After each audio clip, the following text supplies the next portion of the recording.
ግብረ ስጋ ፈጽሞ ቤተክርስቲያን ግቢ መግባት ይቻላል የሚል ጥያቄ ደርሶኛል። ይህንን ጥያቄ እመልሳለሁ።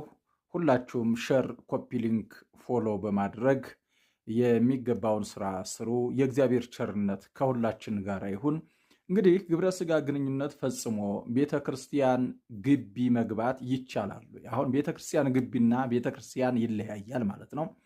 ስለዚህ ይሄ ይቻላል። ቤተክርስቲያን ግቢ ዙሪያውን የተሰሩ መጠለያዎች አሉ። በነዛ መጠለያዎች ሁነው እንዲጸልዩ እህቶቻችንና ወንድሞቻችን ይፈቀዳል ማለት ነው። በድሮዋ ቤተክርስቲያን በቤተክርስቲያኒቷ በምዕራቡ በር የምዕራቡን በር አማክላ በውስጧ መግቢያ ሆኖ ትልቅ ደጀ ሰላም የሚባል ቤት ይሰራ ነበር። ያ ደጀ ሰላም ግራና ቀኙ የሰንበት የመጠጫ ሲሆን ፎቁን ደግሞ እንግዳ ማረፊያ መሃሉ ደግሞ እንዲህ አይነት ነገር ያለባቸው የግብረ ስጋ ግንኙነት የፈጸሙ ሰዎች ከአቅም በላይ ሲሆን ነው መቼም በበዓላት ቀን የሚፈጸመው። ስለዚህ የወር አበባ ያለባቸው እህቶች የሚጸልዩበት ቦታ ነበረ ማለት ነው። አሁን ያ ደጀ ሰላም የሚባል ቤት በከተማይቱ ቤተክርስቲያን አይቼው አላቅም።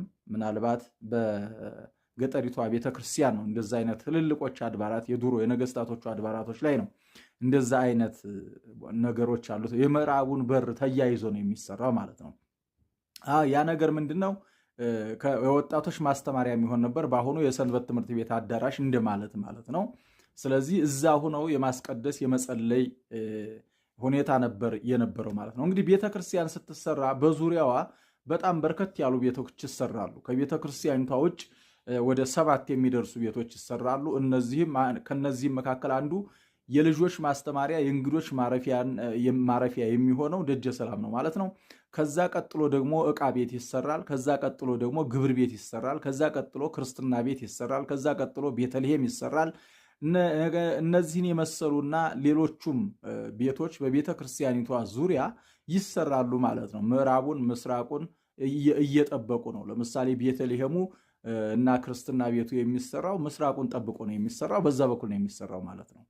ስለዚህ ሌሎቹም እንደዚህ አይነት ስራዎች ቤቶች ይሰራሉ። ከነዚህ ደጀ ሰላም ዋነኛው ነው ለዚህ ነገር አገልግሎት የሚሰጥ ማለት ነው። እና አሁን በከተማይቱ ቤተክርስቲያን ደግሞ መጠለያ የሚባለው ከቆርቆሮ ዙሪያውን በብሎኬት ተሰርቶ ወደ ቤተክርስቲያኑ ዙሮ በቤተክርስቲያኑ በኩል ያለው ክፍት ሆኖ የሚሰራው ያንን ተክቶ እነዚህ የወር አበባና ግንኙነት ያለባቸው እህቶችና ወንድሞች እንዲጸልዩበት የተሰራ ነው ማለት ነው።